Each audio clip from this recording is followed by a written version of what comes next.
Well, and hello. Welcome to the most unusual tarot reading on the internet, maybe anywhere. And the reason it's so unusual is because that's exactly what we seek to do. We want to push the envelope.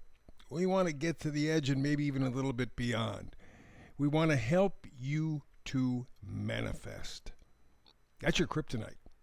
That's your kryptonite. And yes, we already know how to manifest. You really kind of pick it up. It's a natural gift. The problem is that the way we are conditioned in society, we are conditioned to be kept down, to be minimized, to be just barely human. Or, as John D. Rockefeller said, the man who put together our education system in around 1900, also did the same thing to our medical system, also did the same thing to our banking system. Well, you get the idea. Anyway, he said, I want a nation of workers, not thinkers. Now that idea really kind of jumped to the front of the class back in the 1600s as we began what they call the industrial age. The businessmen in the larger towns convinced or enticed the farmers to leave the farm, do something easier. Farming is such hard work. Come on into the city, you can get paid, have a regular job, regular hours, da-da-da-da-da. Well, a lot of people left, only to find out that they became slaves to machines. Very basic, very simple machines, but what it did was make a lot more money for the business owners. And it imprisoned or enslaved the people who came in off the farm. That's why still today you see the deep state attacking farmers. Because if you can eat, if you have a safe and somewhat comfortable place to live, you don't need the businesses. You stop and think about what your life is like. And then you add in one little fraction. How about quality of life? You get up, you go to work, come back home, watch a little TV, pass out. Same day, same thing. Same day, same thing. Most of us, the vast majority, don't have control over our income. Whatever they give us is what we get. There are a few people who can play the system. But by and large, you're locked in. And after 40 years or so, you get to retire, and then you hit a life where you're completely out of step, you're bored, you have nothing to do, no purpose, because you've been trained like a monkey. And when you retire, you don't know how to react. That's why so many people, especially men, once they retire, they're dead within less than 5 years after retiring. They got nothing to do. They have no point in life, no purpose, no direction. Because they've been brainwashed into working and staying in debt, which means they had to keep working because they were still in debt, because they had, you get the idea. The system's rigged, has been rigged. And it coalesced, didn't begin, but coalesced in the 1600s with the industrial age, and we're still working it out today. So it's manifesting that is key. It's manifesting that gives you the strength. It's the kryptonite. Make the pictures in your head. Don't go to your computer. Don't go to your laptop, desktop, smartphone, IA. If it comes from the outside, it actually makes you dumber. It actually takes away from your creativity. There have been, at least that I'm aware of, a half a dozen studies on this that prove the point. Over the past 40 years or so, they've looked at this stuff. And it's kind of telling that people like Bill Gates, Steve Jobs, they didn't let their children really interact with computers until they were in high school. And even then, they controlled the amount of time, because they knew what it could do, and it's doing to a whole bunch of people the very same thing. It's dumbing us down. So the kryptonite is you empowering you. And here in the Tao Manifesting Tarot, That's what I do. I use tarot as the kryptonite. Now, I've done tarot for over 20 years. It doesn't, from my point of view, doesn't predict a damn thing. But it wasn't meant to. It is the power of potential, your ability to manifest, your ability to grab that kryptonite, to think those thoughts, to those feelings, create a picture, a movie in your head. And then I also go to numerology and astrology because they're the science of cycles. I've done those for 50 years and have discovered that, yeah, there is an element of prediction because cycles keep repeating. We don't pay attention, and we screw up. Human life. But just to give you an idea, 1776, two planets, Pluto, Uranus, were in the same position they were about a year ago. They're a little bit past it now, but not by much. Still in effect. And you go back to 1776 in America, also in the 1780s in France. Pluto, evolution. Uranus, revolution. Same planets. Where are we in the world? Evolution and revolution. Evolution does not ensure positivity or success. It just says that something is evolving. It can be negative in terms of how it impacts us. Same thing with revolution, but the energy is here. People feel they need to change on a very, very deep level. They just haven't found the power switch yet to get off their ass and to be able to do it. But manifesting allows you to do that. So think of it this way, and this is why I do it this way. The numerology and the astrology are a dinner table. You're having this wonderful meal, whatever your favorite meal is. It doesn't make any difference. Beautiful. And then the tarot is the meal itself. But as I said, I use a whole bunch of things to give you a picture, to help you understand, not just word salad, which you often get with tarot readers, numerologists, or astrologers. And especially with numerology and astrology, there's so many cycles within cycles within cycles within cycles. I mean, no reader that I've ever known, including myself, been able to sift through all that. So we keep it simple, we keep it straight, we have you get the idea, the picture, you take it from there. This time what we're focused on is balancing the scales, making things fair. Whew, that's a hell of a task in itself. But let's see what we can do here with the energy. First, we go to the astrology, numerology, astrologic, karmic deja vu. Remember I said cycles, repeat. Well, that's what we're doing here.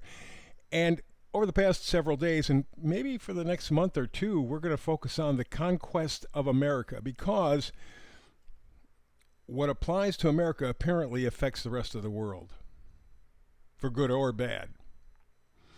So using astrology, we can go back to the 1750s. And the reason I'm doing that was because yesterday I talked about the Bank of England forming in 1695. And one of their most important foundational statements for the Bank of England, which was not a public bank, it was a private bank. And yes, the King and Queen did have some shares, but they didn't have any control over the bank. It was the Rothschilds and people like that who controlled it. And from the beginning, the Bank of England said, going to war, making war is how we're going to make our money. So with that idea in mind, we go from 1695 to about 1750. Here in America, we have the French and Indian War. Pluto, sextile Jupiter. Big stuff, big moves. It was a battle between France and England, with the Native Americans tossed in, for control over America, or North America. It was a battle between England and France. And the prize was the United States of America. Pluto, sextile Jupiter. You know astrology, that's powerful juju. But then let's go from there, let's go another 15 years or so to the Boston Tea Party, because the Bank of England was not going to give up. They fought the French and Indian War. It took 7 years. They really didn't resolve things. but they settled them enough so that they went right after the American colonists. 1773, the Boston Tea Party. No taxation without representation. The India Tea Company was owned by the Rothschilds. At least they had controlling interests. So they kept raising the rates, raising the taxes on American colonists who, after all, were largely British and loved tea. And the final result was that the colonists said, up yours. You know, we don't get any votes in Parliament. We have no representation in Parliament, easy for me to say. So we're backing out. So, interestingly, all of the distant planets were in friendly aspects to it, and they were largely air signs, fire signs, I think maybe even an earth sign. They were thrown in such a way that they all had a very friendly relationship with one another. That's a lot of power. And that's when the Bank of England got serious about taking control of the colonies. They checked it out with the French and the Indians in the 1750s. So. They went after the colonists in 1773, December of 1773, and all the distant planets were in friendly aspects to one another. That creates a lot of juice.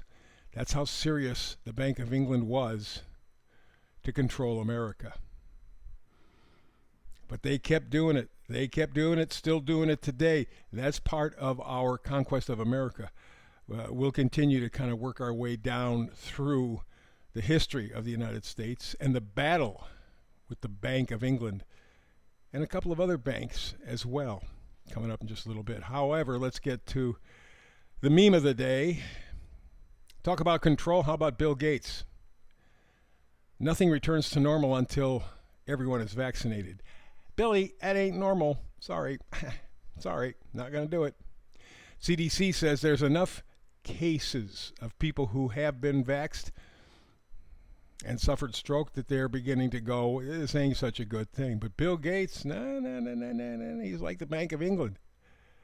Nothing gets normal until everyone takes the shot. You see what kind of force? You see what kind of force what they're out to do? Is it becoming more obvious to you? So let's go to the missing link. Little advice today in the missing link, thoughtful. Don't leave anything for later. Later, the coffee gets cold. Later, you lose interest. Later, the day turns into night. Later, people grow up. Later, people grow old. Later, life goes by. Later, you regret not doing what you could have done when you had a chance. Don't leave anything for later. And this is certainly one thing that you cannot leave for later. We're laying it all out. Bank of England. Well, you start first with the mechanization, where you get into machines and men in the 1600s, and then you get the Bank of England controlling the money.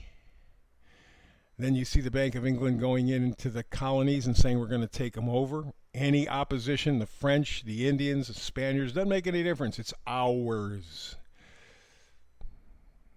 Well, see, they're taking it away from you and I right now, so don't wait until later. Let's get to the tarot stuff, huh? The Devil card. Devil card talks about endings and beginnings. It also talks about the devil in us. There is that element of darkness in all of us, and that's our weakness. That's what keeps us in place. That's what keeps us from taking charge of our life. Each of us, now, don't wait till later, now, have to take a look in the mirror at the devil in us and start working on fixing that energy. From there, we go to the Five of Wands. That's going to be a battle. You know, we love to point fingers at everybody else. Oh, you know, you're this, you're that, he's what. Take that finger. How about bending that finger and starting to point it at yourself? The devil in you is the devil that you have to deal with. If you don't deal with the devil in you, everything else is moot. Enough with the fight. It doesn't accomplish anything. It does not accomplish anything. All it is noise. But we settle for noise. Final card is the Lover's card. Lover's card talks about harmony. making positive choices. It's not a romantic card. It can be, but it's not. Generally, it's talking about self-love. When are you going to quit working against yourself? When are you going to take a look at that devil that's inside each of us? When are you going to quit fighting and really decide that you're going to make the change? Get away from the pettiness and the discord. It's all in you. Go for the lover energy, the harmony of making positive choices. We don't have much time. I'm seeing numbers like 2027 to 2030. Somewhere in there, the singularity is going to hit. And when it does,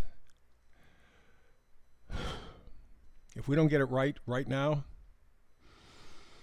you ain't going to want to be there. That's it for today. Time is up. Thank you so much. More Tao Manifesting Tarot stuff coming up tomorrow. Between now and then, please like and subscribe. It's essential for life here on the internet these days. Between now and the next time you and I do Tao Tarot together, peace and blessings.